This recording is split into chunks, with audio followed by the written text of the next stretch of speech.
Fathers டே, என்னுடைய செய்தி fathers டே செய்தி அல்ல, ஆனாலும் சில காரியங்களை நான் சொல்ல விரும்புகிறேன். ஃபாதர்ஸ் டே என்பதனால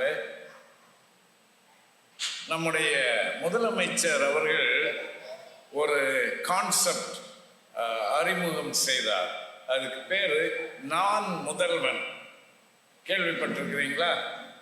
அதாவது எல்லா சில்ட்ரனும் என்ன சொல்லணும்னா, நான் முதல்வன், I am first, I first.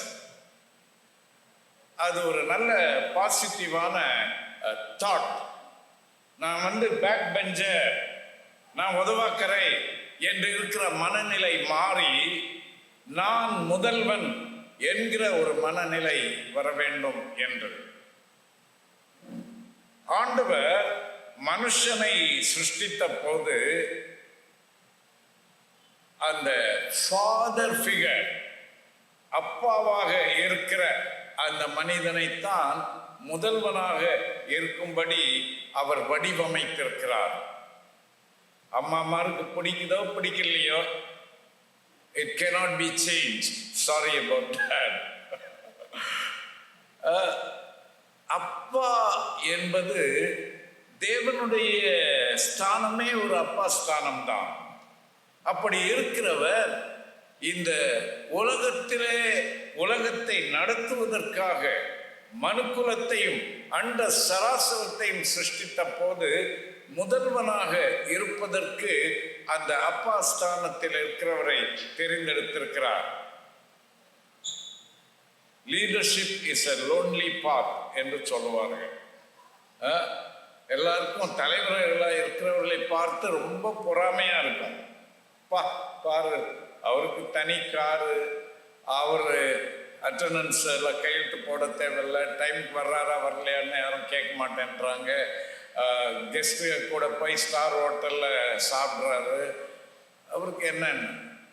ஆனால் அவருக்கு கொடுக்கப்பட்டிருக்கிற டார்கெட்ஸ், அவரிடத்தில் எதிர்பார்க்கப்படுகிற அவுட்புட், இது எல்லாமே மற்றவர்களால் ரீச் பண்ண முடியாது. அதுபோல தான் ஒரு குடும்பத்திலே தகப்பன் என்பவர் அது ஒரு lonely part. It's not an easy part.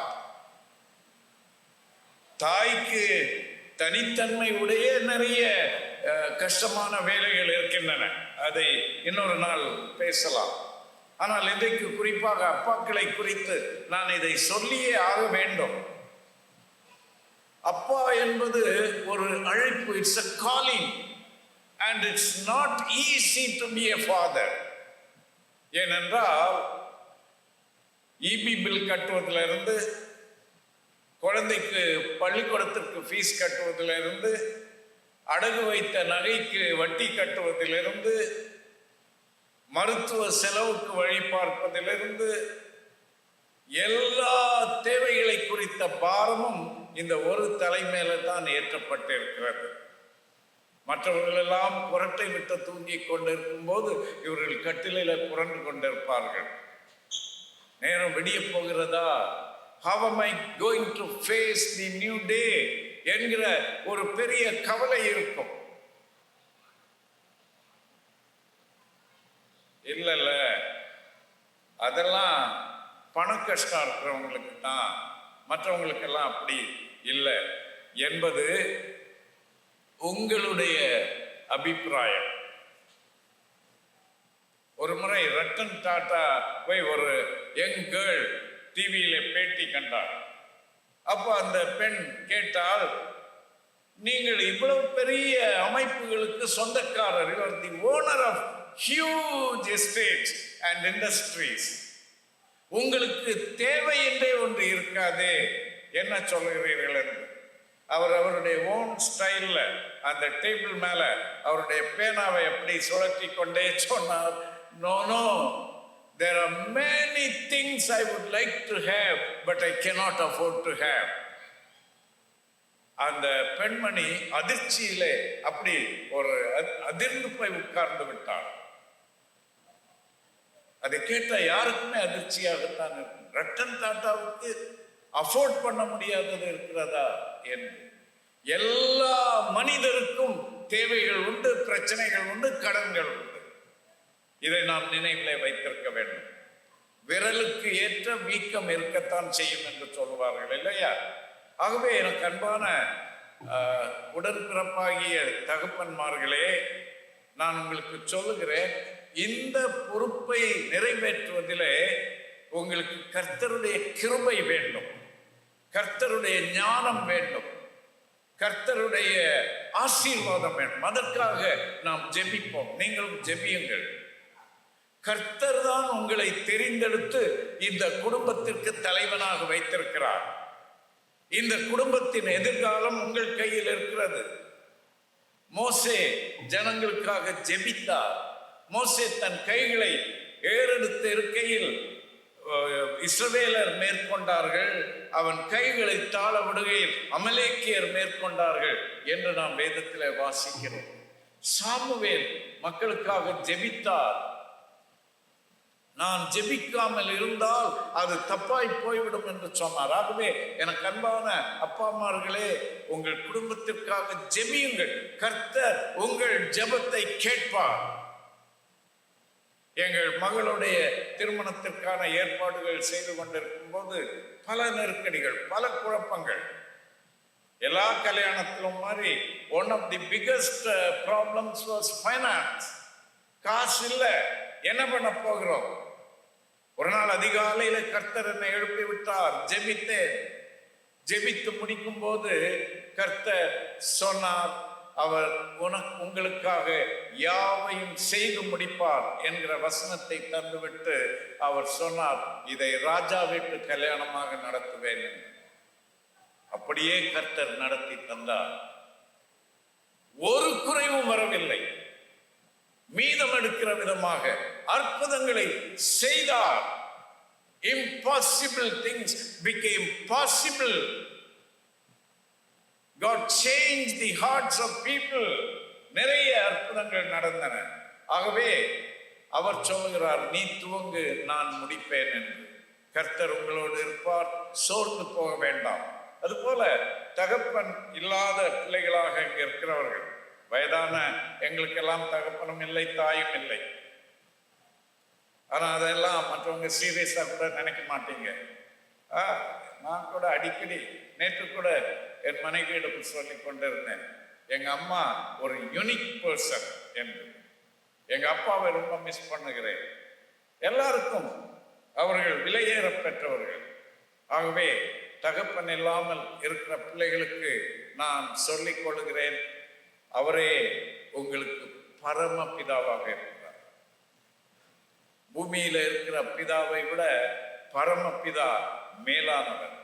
அவர் உங்களை பார்த்து கொள்வார். அவர் உங்களை கைவிடவே மாட்டார். பவுல் சொல்லுகிறார், அவரோடு ஊழியம் செய்தவர்களை என் பிள்ளைகள், என் மகன்கள் என்று சொல்லுகிறார், ஆவிக்குரிய மகன்கள் என்று. அதுபோல உங்களுக்கு கர்த்தர் ஆவிக்குரிய அப்பாக்களை கொடுப்பார். உங்களை ஆசீர்வதிப்பார், உங்களை ஆறுதல் படுத்துவார்.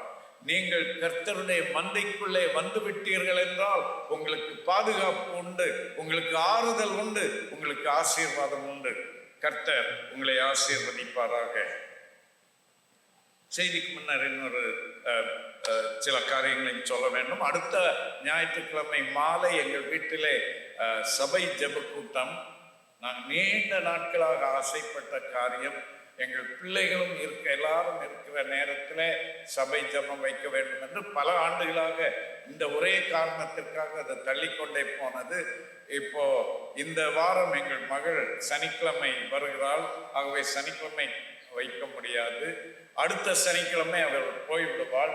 ஆகவே அடுத்த ஞாயிறு மாலை வைப்பதென்றால் எல்லாருக்கும் வசதியாக இருக்கும் என்று அடுத்த ஞாயிறு என்று வைத்திருக்கிறோம். உங்களை அன்போடு அழைக்கிறோம். நீங்கள் வந்து எங்களை ஆசீர்வதிக்க வேண்டும், எங்கள் வீட்டிற்கு வர வேண்டும் என்று உங்களை அன்போடு கேட்டுக்கொள்கிறேன்.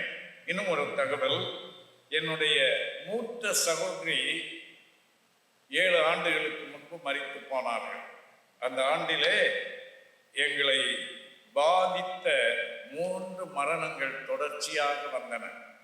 முதலாவது பாலாவுடைய தாயார் மரித்து போனார்கள். 2வது பாஸ்டர் ஆண்டி மரித்து போனார்கள். மூன்றாவது என்னுடைய மூத்த அக்கா மரித்து போனார்கள். இவையெல்லாம் சில மாத இடைவெளியிலே நடந்தது. என்னுடைய அக்கா மரித்து முந்தா நேற்று தான் 7 வருடங்கள் முடிந்தது. அந்த நிலையிலே என்னுடைய மாமா, என்னுடைய அத்தான், மூத்த அத்தான், அவருக்கு 86 வயது, நேற்று ஆண்டவருடைய ராஜ்யத்திற்குள் பிரவேசித்து விட்டார். அருமையான மரணம். அவர்களுக்கு லாஸ்ட் கம்யூனியன் கொடுக்க வேண்டும் என்று ஆஸ்பத்திரியிலிருந்து வீட்டிற்கு கொண்டு செல்லும் போது அவர்களுடைய சபை பக்கத்திலே கொண்டு நிறுத்தி பாஸ்டர் ஞாபகமே இல்லாமல் இருந்தவர் அந்த கம்யூனியனை கொடுக்கும் போது வாயை திறந்து அதை பெற்றுக்கொண்டிருக்கிறார். அது முடிந்து ஒரு 4 கிலோமீட்டர் போவதற்குள்ளே அவருடைய உயிர் பிரிந்து விட்டது.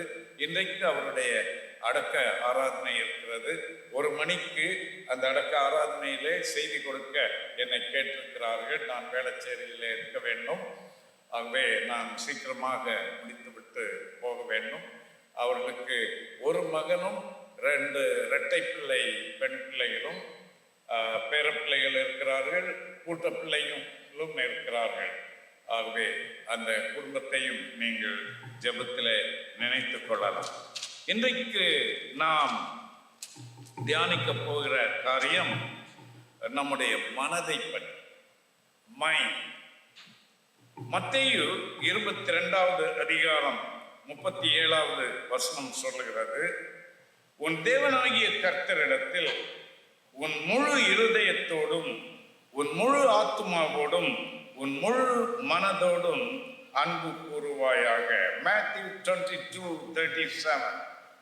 Thou shalt love the Lord thy God with all thy heart and with all thy soul and all thy mind. ஆகவே என்ன சொல்லுகிறது? Your heart, your soul and your mind. அதே காரியத்தை உபாகமத்திலே சொல்லும் போது என்ன சொல்லப்பட்டிருக்கிறது?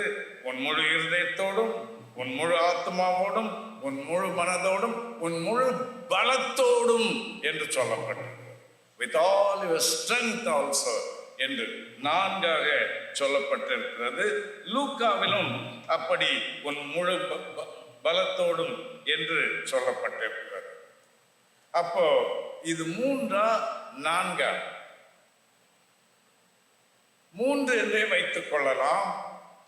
மனம் என்பதுதான் பலம் என்றும் சொல்லப்பட்டிருக்கிறது. ஆகவே இல்லை என்றால் மனம் என்பதிலே ஒரு சப் டிவிஷனாக முழு பலத்தோடும் என்றும் நாம் புரிந்து கொள்ளலாம்.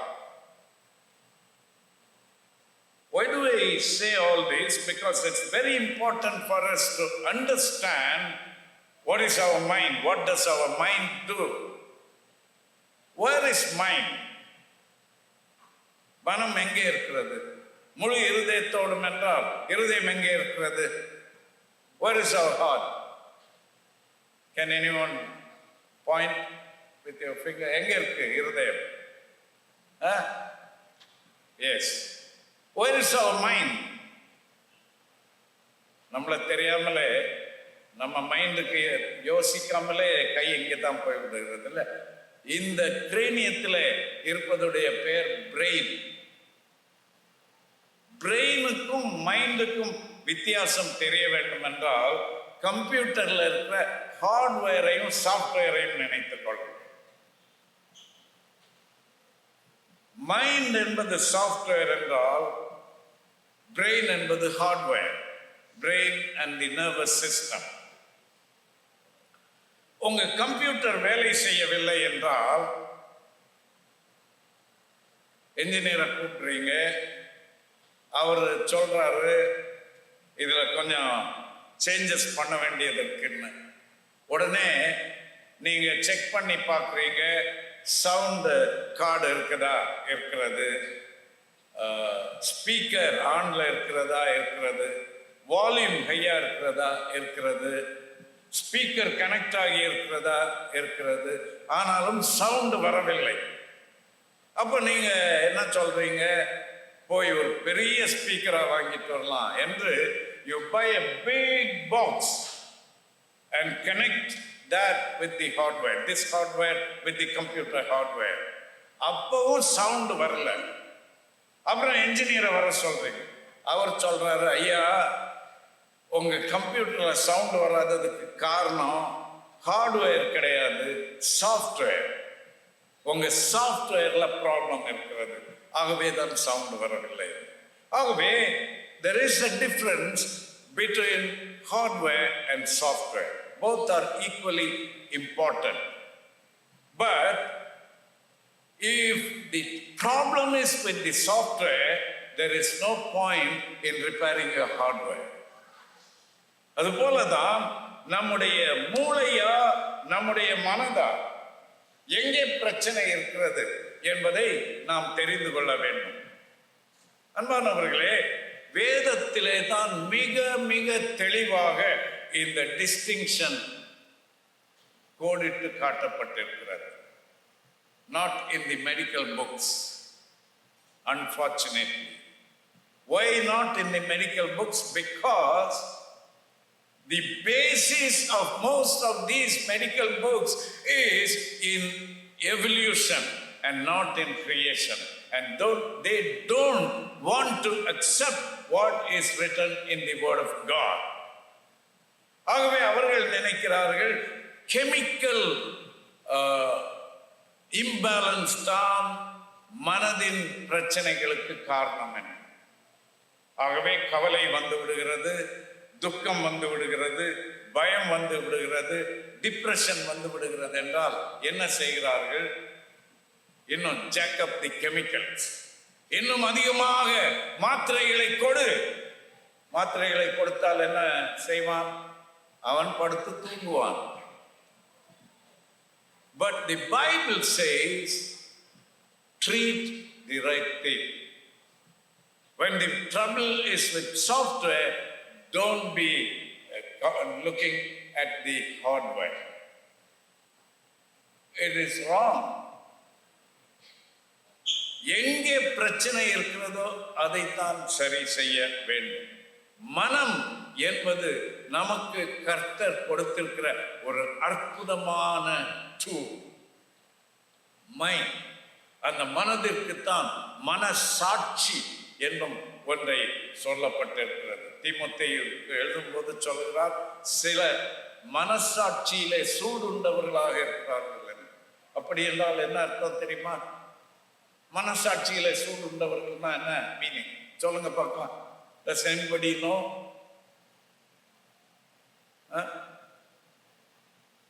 கையில இந்த இடத்துல சூடு போட்டு கொண்டாய் என்று வைத்துக் கொள்ளுங்க.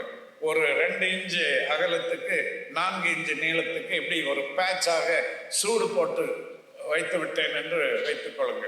அந்த நேரத்தில் அந்த இடத்துல கொப்பளம் வரும், எல்லாம் வரும்.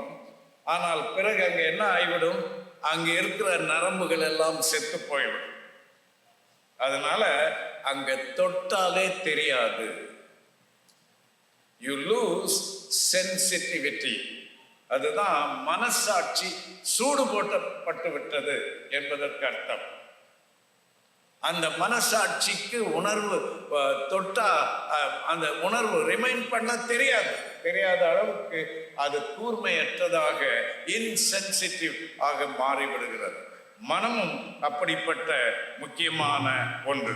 ரோமர் 12வது அதிகாரம் 1, 2 வசனங்கள் தயவுசெய்து யாராவது வாசிங்க. ரோமர் 12, 1, 2.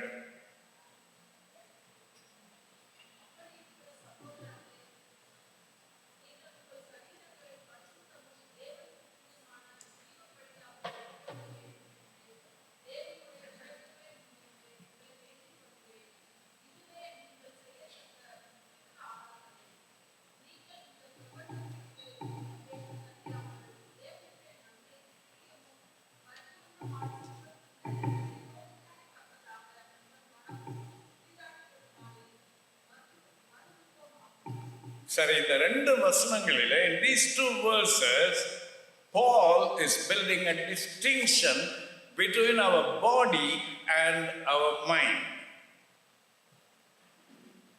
Our body has a particular purpose and function, and our mind has another purpose and function. Our body needs to be addressed differently, and our mind needs to be addressed differently. நம்முடைய சரீரத்தையும் அதன் அவயவங்களையும் பற்றி சொல்லும்போது என்ன சொல்லுகிறார்? ஜீவ பலியாக ஒப்பு கொடுங்கள் என்று சொல்லுகிறார். Offer them, பலியாக கொடுத்து விடுங்கள். Offer them as a sacrifice. Sacrifice பண்ணி விட்டது திருப்பி கிடைக்குமா? சாம்பலாக போய்விடும் இல்லையா? திருப்பி கிடைக்காது. ஆனா இங்க ஒரு வித்தியாசம் சொல்லுகிறார். இது பலி, ஆனால் ஜீவ பலி, லிவிங் சாக்ரிஃபைஸ். அதாவது அது உயிரோடு தான் இருக்கும், ஆனால் திருப்பி கிடைக்காது. நீ உனக்கு சொந்தமல்லவே. You're not your own. Your body and all its organs have to be given back to God. உங்கள் சரீரங்களின் அவயவங்களை ஜீவ பலியாக ஒப்பு கொடுத்து விடுங்கள். This is a very important act for every child of God to do. நினைவிருக்கிறதா உங்களுக்கு எப்போ ஒப்பு கொடுத்தோம் என்று? ஒப்பு கொடுத்து இருக்கிறீர்களா? Have you offered your bodies as a living sacrifice? Can you remember when you did it? பலிபீடத்திலே கொண்டு வைத்ததை திருப்பி எடுக்கலாமா? எடுக்கக்கூடாது. ஆகவே always remember, my body and all my organs have been offered to God. இந்த நினைவோடு தான் நாம் வாழ வேண்டும். நம்முடைய சரீரம் தேவன் தங்குகிற ஆலயமாயிருக்கிறது. Your body is the temple of God. It does not belong to you.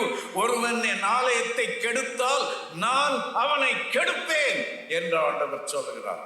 God is very serious about it, about your commitment. இல்ல நான் தானே வச்சேன், நான் எடுத்தா யார் கேட்க முடியும்? No, you cannot. It no longer belongs to you, and this is exclusively the condition of God's children, Christian. கர்த்தருடைய பிள்ளைகளுக்கான காரியத்தை நான் பேசிக் கொண்டிருக்கிறேன். ஆகவே in the life of a Christian, in the life of a child of God, the body and every organ of our body is offered as a living sacrifice. இதை சொல்லும்போது இன்னொன்று எனக்கு நினைவு வருகிறது. சபை என்பது ஒரு சரீரம் என்று சொல்லப்பட்டிருக்கிறது. ஆகவே சிசிசி என்பது என்னது? ஒரு சரீரம். எத்தனை சரீரம்? How many bodies? How many bodies in CCC?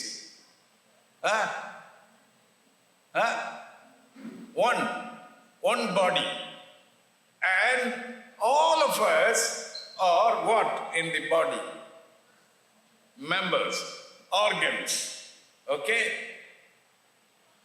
இப்போ உதாரணமாக வைத்துக்கொள்ளும், அந்த கடைசி விங்கில் இருக்கிறவர்கள் எல்லாம் கை என்று வைத்துக்கொள்ளும், கைகள். இந்த கடைசி விங்கில் இருக்கிறவர்கள் எல்லாம் கால்கள். இங்கே இருக்கிறவர்கள் எல்லாம் உடல் என்று வைத்துக் கொள்ளும். இப்போ உடல் எல்லாம் எழும்பி நெல்லுங்கள் என்றால் எப்படி எழும்பி நிற்பார்கள்? கையெல்லாம் எழும்பி நெல்லுங்கள் என்றால் கால் இருந்தா தானே எழும்பி நிற்க முடியும். ஆகவே கால்களும் கைகளும் உடலும் எல்லாம் இன்டகிரேட்டடாக இருந்தால்தான் we are part of a body. இல்லைன்னா சிக்கன் கடைக்கு போய் 2 லெக் பீஸ் கொடுங்கன்ற மாதிரி தான். We are not 2 leg pieces. Even though we are independent organs, we together comprise one body. Remember that. ஆகவே இங்கே நம்முடைய சபை என்பதில் இது முக்கியமாக நாம் அறிந்திருக்க வேண்டிய ஒரு காரியம். நாம் நமக்கு தோன்றினபடியெல்லாம் கையெல்லாம் வாங்க நம்ம சேர்ந்த ஒரு யூனியன் ஆரம்பிக்கலாம் என்று சொல்ல முடியாது. எல்லாரும் சேர்ந்தால்தான் அவயவம், சரீரம். சரி, இந்த சரீரம் ஒப்பு கொடுக்க வேண்டும், பட வேண்டும். 2வது வசனத்திலே சொல்லுகிறார், உங்கள் மனம் புதிதாக்கப்படுவதனாலே மறுரூபம் ஆகும். Be transformed. பாருங்க, ரெண்டுக்கும் வித்தியாசம். Software has to be treated differently. The problems of the software are different. The problems of the hardware are different. சரீரம் என்கிற ஹார்ட்வேரை சொல்றாரு, ஒப்பு கொடுத்து விடுங்கள். Give it away. Bought over by God. கிரயத்திற்கு கொள்ளப்பட்டீர்கள். நீ உனக்கு சொந்தம் அல்ல. Give it away. இந்த மனதை பற்றி சொல்லுகிறார், புதிதாக்கப்படுங்கள். ரினியூ. என்னோட செல்போன்ல இப்போ எங்க பேங்கோட ஆப் வேலை செய்ய மாட்டேங்கிறது. ஆகவே ஏதாவது காசு எனக்கு வந்தா தெரிந்து கொள்ளவே முடியவில்லை. நான் பேங்க்ல போய் சொன்னேன், என்ன உங்க ஆப் வேலை செய்ய மாட்டேன்ங்கிறது என்று. அவர்கள் வாங்கி பார்த்து விட்டு சொன்னார்கள், ஐயா உங்க போன் ரொம்ப பழசாயிடுச்சு, அது சொல்லுது இப்போ வந்திருக்கிற ஆண்ட்ராய்டு ஆப் வெர்ஷன், லேட்டஸ்ட் வெர்ஷனை உங்க போன் ஹார்ட்வேர் சப்போர்ட் பண்ணாதான். அப்போ அதுக்கு என்னதான் வழி? Change the hardware, change the phone என்று சொல்லிவிட்டார். ஆகவே அன்பானவர்களே, நம்முடைய ஹார்ட்வேர் பற்றின பிரச்சனைகள் தனி. சாஃப்ட்வேர், இந்த மனது பற்றி என்ன சொல்லுகிறார்? இந்த மனதை மாற்றிக்கொண்டே இருக்க முடியாது. It's constant. அதை ரினியூவல் பண்ண வேண்டும் என்று சொல்லுங்க. Keep renewing it so that அது மறுரூபமாக்கப்பட்டது. Once for all we are renewed and we keep on renewing it. மறுரூபம் கேட்டிருக்கிறீங்களா?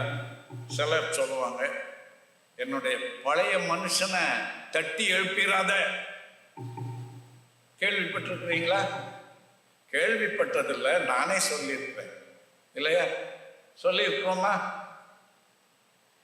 நீ கர்த்தருடைய பிள்ளை என்றால் பழைய மனுஷன் சிலுவையில் அறையப்பட்டு விட்டான், இனி ஜீவிப்பது நான் அல்ல, எனக்குள்ளே இருக்கிற கிறிஸ்துவே. ஆகவே நான் புதுப்பிக்கப்பட்ட மனிதன், மறுரூபம் ஆனவன். A child of God is transformed. ஆண்டவரே, எனக்கு என்னோட ஸ்கின் டோன் பிடிக்கல ஆண்டவரே, இதை கொஞ்சம் டிரான்ஸ்ஃபார்ம் பண்ணி கொடுப்பீங்களா? Sorry, I don't deal with hardware. I will transform your heart, God says. ஆண்டவர் சொல்லுகிறார், நம்முடைய சரீரத்தை அவருடைய சாயல்ல, அவருடைய லைக்னஸ்ல உண்டு பண்ணி இருக்கிறார். Why do you worry about your skin tone? If you are worried about your skin tone, there's somebody who is arrogant about their skin tone. Do you like that? Would you like to be an arrogant person? It's better to have a skin tone that will keep arrogance under control. So, இந்த hardware பற்றி ரொம்ப worry பண்ணி கொண்டு இருக்க வேண்டாம். இந்த மனம் என்பதிலே நாம் மறுரூபம் ஆக்கப்பட்டவர்களாக இருக்க வேண்டும். Mind should be renewed. All of us should possess a renewed and transformed mind. Transformed once for all, renewed constantly. ஒரு பொருளை வாங்கிட்டு ஏஎம்சி போடுற மாதிரி என்று வைத்துக் கொள்ளுங்களேன். Keep on renewing. நம்ம எல்லாருக்குமே, do we all possess a transformed mind? Let's make sure that I have a transformed mind. எனக்கு மறுரூபமாக்கப்பட்ட மனம் இருக்கிறது என்பதை நாம் உறுதி செய்து கொள்ள வேண்டும். பைபிள்ல பேக் கவர்ல உள்பக்கத்துல டேட் எல்லாம் போட்டு எழுதி வைத்திருக்கிறோம். நான் மறுரூபமாக்கப்பட்ட நாள், நான் மறுபடியும் பிறந்த நாள் என்று. ஆனால் அது மட்டும் போதாது, டெய்லி ரினிவல் வேண்டும். நான் குளித்த நாள் என்று டேட் யாராவது எழுதி வைப்பீங்களா?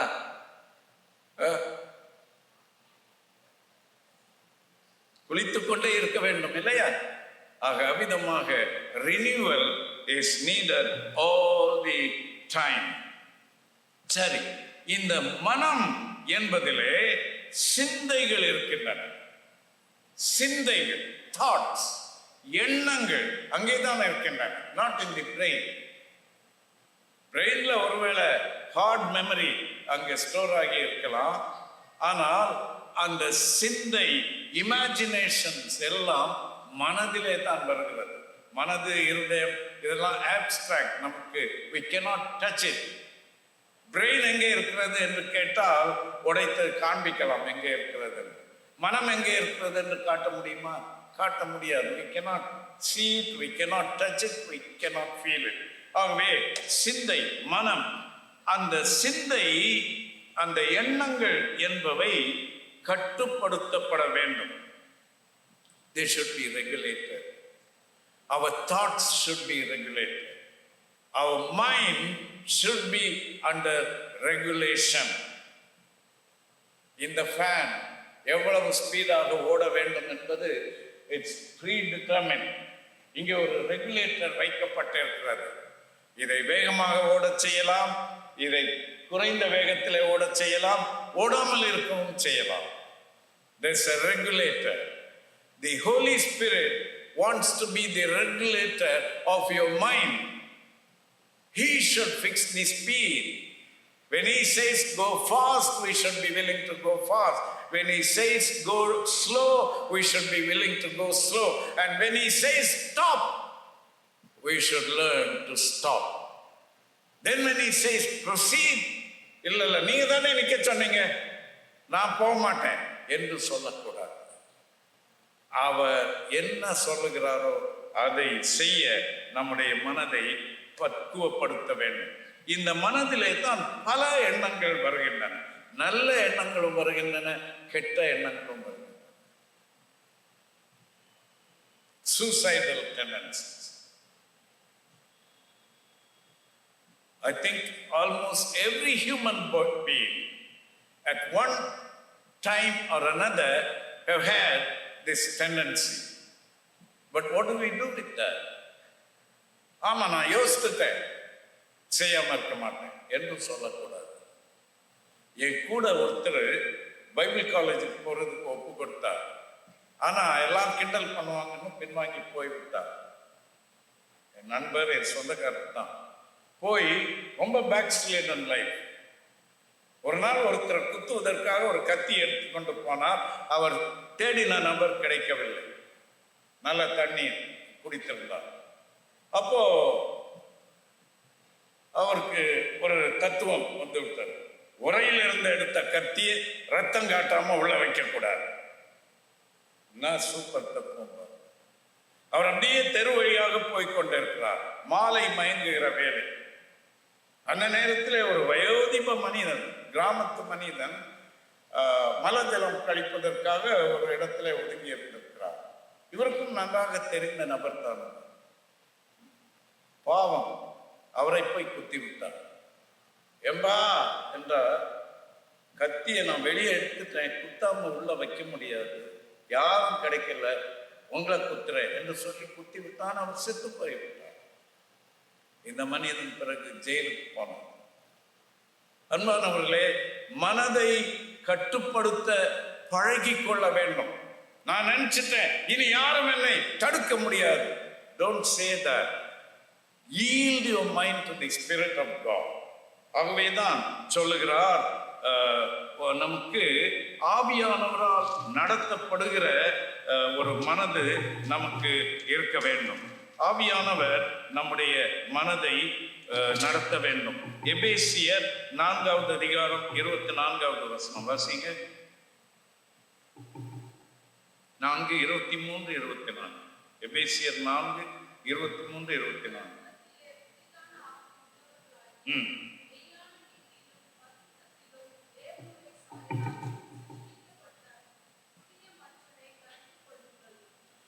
புதிய மனுஷனாக மாறிவிடுங்கள், அதோடு கூட உங்கள் உள்ளத்திலே புதிதான ஆவி இருக்க வேண்டும். இந்த பரிசுத்த ஆவியானவர் எங்கே இருக்க வேண்டும்? உங்கள் உணர்ச்சிகளிலே அல்ல, உங்கள் உள்ளத்திலே இருக்க வேண்டும். உங்கள் உள்ளத்திலே புதிதான ஆவி இருந்தால் இந்த புதிய மனுஷன் ஒர்க் பண்ணுவான். ஆக, to activate the new man, you need the new spirit in your mind. ஆக, அவ்விதமாக ஆண்டவரே என் மனதை நீர் ஆட்கொண்டருளும் என்று கேட்க வேண்டும். பேராசை இதுவும் மனதிலே தான் வருகிறது. பிறகு பொறாமை. பொறாமைன்னா அர்த்தம் என்ன? பொறுக்க முடியலையே, அவன் கார் வாங்கிட்டானே, தூக்கம் போச்சே எனக்கு. அன்பானவர்களே, இந்த ஒரு கீழ்த்தரமான மனநிலையிலிருந்து பரிசுத்த ஆவியானவர் மட்டும்தான் நம்மை விடுவிக்க முடியும்.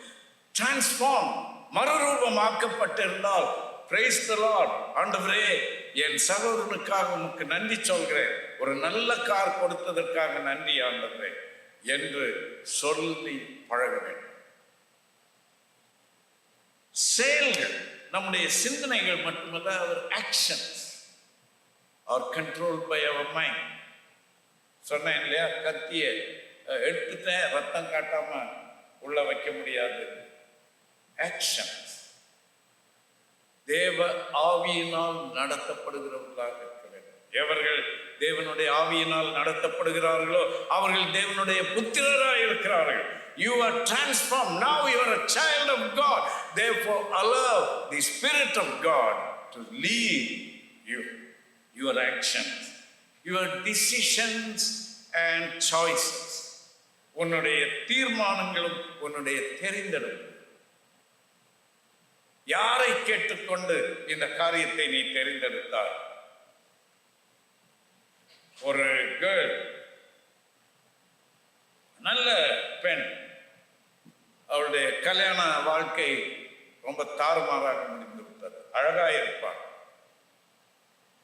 மிகவும் படித்த பெண். ஆலயத்திலே தான் கல்யாணம் நடந்தது. அவன் ஏமாற்றி விட்டான் கல்யாணம் கட்டணும். அவளிடத்துல ஏம்மா இவனை கட்டினா என்று கேட்டபோது அவள் சொன்னாள், எனக்கு உடம்புல நிறைய ரோமம் இருக்கிற ஆண்களை ரொம்ப பிடிக்கும். இவருக்கு அப்படி கையெல்லாம் நிறைய ரோமம் இருந்தது. நான் சொன்னேன், இதுக்கு ஒரு குரங்கு கட்டி இருக்கலாமே, குரங்குக்கும் உடம்பெல்லாம் நிறைய ரோமம் இருக்கிறது. அன்பானவர்களே, don't be led by your hardware. கண்களின் இச்சை அது மட்டும் போதாது. Is the spirit of God involve? Is God involve? அதுதான் கேட்கப்பட வேண்டிய கேள்வி. என்னுடைய மருமகனும் இங்கே இருக்கிறார். அவருடைய திருமணத்தை பற்றி நான் சொல்ல வேண்டும். எங்கள் மகள் வந்து, நான் பாலாவை கல்யாணம் பண்ண விரும்புகிறேன் என்று கேட்டபோது, as any other father, mother, our first reaction was shock. பிறகு நாங்கள் யோசிக்க ஆரம்பித்தோம். கர்த்தருடைய பிள்ளைகளோடு அதை பற்றி பேச ஆரம்பித்தோம். கர்த்தர் எனக்கு உணர்த்தின காரியம், I am in it, go ahead. And because I realized God is in it, I said yes. இன்றைக்கும் அதற்காக நாங்கள் சந்தோஷப்படுகிறோம். In any of our choices and our decisions, ask the big question, is God in it? நீ வாங்கின கார்ல is God there? Did you ask God or did you arm twist God? என்ன ஆண்டவரே, கையெழுத்து போடுங்க ஆண்டவரே, இஎம்ஐ எல்லாம் நான் பார்த்துக்கிறேன், ஒரு இன்க்ரிமெண்ட் வர வேண்டியது இருக்குது, இல்லைன்னா அங்கே இருந்து ஒரு பர்சனல் லோன் எடுக்கலாம், நான் பார்த்துக்கிறேன், நீங்க இப்போதைக்கு ஓகே சொல்லுங்க என்று. Anything. I'm not attacking anybody or hinting at anybody. மனதில் தோன்றினதை சொல்லுகிறேன். ஆகவே நம்முடைய தீர்மானங்கள், என்ன விதமான தீர்மானங்கள், தெரிந்தெடுப்புகளை செய்யும்படி பரிசுத்த ஆவியானவர் நம்முடைய மனதை நடத்துவார் என்றால் பிறருக்கு உதவி செய்ய. When is the last time when you took a decision to help somebody? That is from the Spirit of God. அதுதான் மறுரூபமான மனது செய்கிற ஒரு காரியம். கொடுப்பதற்கு மனம் இருக்க வேண்டும். அந்த உன் முழு பலத்தோடும் என்று சொல்லப்பட்டிருக்கிறது அல்லவா? வித் ஆல் யுவர் ஸ்ட்ரென்த் என்பது உன் மனதின் முழு பலத்தோடும். நிறைய பேருக்கு மனதுல வீக்னஸ் எங்க என்றால் கொடுக்கிற காரியத்துல தான். வேற எல்லாம் ரொம்ப பலமா இருப்பாங்க, வாங்குறதுல ரொம்ப ரொம்ப டபுள் பலமா இருப்பாங்க, ஆனா கொடுக்கிறதுல ரொம்ப வீக். ஆகவேதான் வேதம் சொல்லுகிறது, உங்கள் மனதிலே முழு பலத்தோடு கொடுங்கள். அப்படி கொடுத்தால்தான் அமுக்கி குலுக்கி சரிந்து விழும்படிக்கு உங்கள் மடியிலே கொண்டு வந்து கொட்டுவார்கள். ஆகவே உங்கள் பலத்தை எங்க காமிக்கணும்? பாக்கெட்ட ஜோப டைட்டா பிடிச்சுக்கிறதுல, பலமா பிடிச்சுக்கிறதுல காண்பிக்க கூடாது, அள்ளி கொடுப்பதிலே காண்பிக்க. இது என்னுடைய ஐடியா, பைபிள் சேஸ் திஸ்.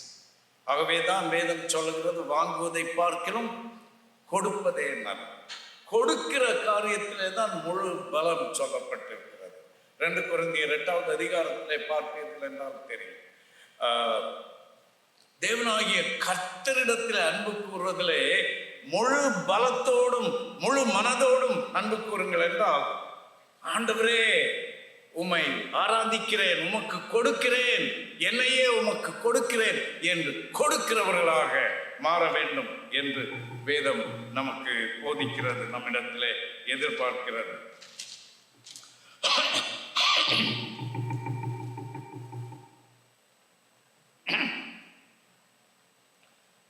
இந்த மனதை பற்றி நாம் கவனிக்க வேண்டிய ஒரு காரியம், 1 பேதுரு 1வது அதிகாரம் 13வது வசனத்தில் சொல்கிறார், உங்கள் மனதின் அறையை கட்டி கொள்ளுங்கள்.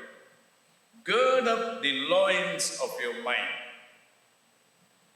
தத்துவம் சொல்லுகிறவர்கள் தமிழிலே சொல்லுவார்கள், மனம் ஒரு குரங்கு என்று. That's not scriptural. It's anti-scriptural. In fact, மனம் தேவன் கொடுத்த ஒரு பெரிய ட்ரெஷர். அதை குரங்காக மாற்றி விடாதீர்கள். நானே குரங்கு தானே, பிறகு என் மனசு அப்படி இருக்கிறதுல என்ன ஆச்சரியம் இல்லைங்களா? மனதின் அறையை கட்டிக்கொள்ளும். You know, you cannot let your mind wander. You have to bring your mind under subjection. உங்கள் மனதின் அறையை கட்டிக்கொள்ளும். அறையை கட்டிக்கொள்ளுதல்னா என்ன? இடுப்புல பெல்ட் கட்டிக்கணும் இல்லையா? இந்த பேண்ட் போடுற காலத்துக்கு முந்தி, பெல்ட் கட்டுற காலத்துக்கு முந்தி, வேஷ்டி கட்டுற காலத்தை நினைத்துக் கொள்ளுங்கள். எங்கேயாவது பார்த்துருக்கிறீங்களா? வேஷ்டி யாருக்காவது உருவி விழுறது பார்த்துருக்கிறீங்களா?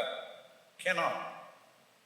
Because we are so conscious that we always ensure that we are well girded up. தைரியமா நிக்கலாம், போய் வேஷ்டி கீழே விழாது, புடவை கீழே விழாது. Because we know how to secure it so that our honor and dignity are protected. அதுபோல நம்முடைய மனதின் அறை, நான் கொஞ்சம் மனசு தடுமாறிடுச்சு, அதனால எப்படி நடந்துச்சு. No. Don't allow your mind to oscillate. Always keep your mind girded up. உங்கள் மனதின் அறையை நீங்கள் கட்டிக்கொள்ளுங்கள். 2 தீமோத்தேயு 1:12 சொல்லுகிறார், தெளிந்த புத்தி, அதாவது தெளிந்த மனம் உள்ளவர்களாயிருக்கும். Be of sound mind. தேவன் நமக்கு பயத்தின் ஆவியை கொடாமல் He has given us a spirit of sound mind. Sound mind. How many of us have sound mind? கை தூக்குவீங்களா பார்க்கலாமா? சவுண்ட் மைண்ட் இருக்கிறவங்கலாம். மிச்சம் எல்லாரும் sound கேட்கலன்றீங்களா? God has given us a sound mind. Remember that. இப்போ சவுண்ட் வரலைன்னா நீயே அதை repair பண்ணிட்டியா இருக்கலாம். Ask God, ஆண்டவரே சவுண்டு வர வைங்க ஆண்டவரே. I want a sound mind. Okay? I want a sound mind. Ask God. சரி, வேற என்ன சொல்லுகிறார்? 2 கொரிந்தியர் 10:3-4-5 எந்த எண்ணத்தையும் கிறிஸ்துவுக்கு கீழ்ப்படிய செய்கிறவர்களாக இருக்கிறோம். Taking all thoughts captive. You know, in our lives, thoughts play a very important role. Whether you are a student, whether you are employed, whether you are unemployed, whether you are retired, you always have thoughts. And there are 1,001 thoughts crossing your mind. What do you have to do? You have to take every thought captive to Christ. அது அப்படியே பிடிச்சு இங்க வா, கிறிஸ்து கிட்ட வா. Let me check you in the light of the scriptures. No, you are not acceptable. Go. என்று நிறைய எண்ணங்களை தூக்கி விசிற நாம் தயங்கக்கூடாது. When is the last time that you cast away some of the thoughts saying this is not God pleasing? There are so many thoughts that we need to throw away, discard, and say this is not acceptable to Christ, therefore I don't want it. Doctor garlic என்று ஒரு Australian missionary doctor இருந்தார். அவர் CMC மருத்துவமனையில் வேலை பார்க்கும்போது அங்கே இருக்கிற medical ஸ்டூடெண்ட்ஸுக்கு அவருடைய வீட்டில் காஸ்பல் மீட்டிங்ஸ் நடத்துவார். அப்போ எல்லாம் சிடி எல்லாம் கிடையாது, record, LP, long play records வைத்திருப்பார். அங்கே அவர் வந்து நிறைய காஸ்பல் சாங் ரெக்கார்ட்ஸும் வைத்திருந்தார், சில செக்குலர் சாங்ஸும் வைத்திருந்தார். அவர் பார்த்தாராம், சில பையன்கள் அவருடைய வீட்டிற்கு வருவதே அந்த எல்பி பிளே பண்ணி அதை கேட்பதற்கு தான். அவர்கள் வந்து ஏதோ காஸ்பல் சாங் கேட்பதில்லை, இவரிடத்தில் இருந்த செக்குலர் சாங் கேட்பதற்காகவே வருகிறார். வந்து அங்கே நேரம் செலவிடுகிறார். அப்போ அவருக்கு ரொம்ப வருத்தமாக இருந்ததாம். அவருக்கு ரொம்ப பிடித்த பாட்டு அது, ஆனால் இது மற்றவர்களுக்கு இடைஞ்சலாக இருக்கிறது என்று சொல்லி அந்த நாட்களிலே வெரி காஸ்ட்லி திங், அதை அப்படியே எடுத்து உடைத்து குப்பையில போட்டு விட்டார். There are so many things in our lives that we need to discard. When we go back, let's examine our wallets, our bags, our bureaus, our house, and gather things that need to be discarded and throw them away. Whatever is not pleasing to the Lord should not be with me. ஆகவே கர்த்தருக்கு பிடிக்காத எந்த காரியமும் சிறைப்படுத்தப்பட வேண்டும்.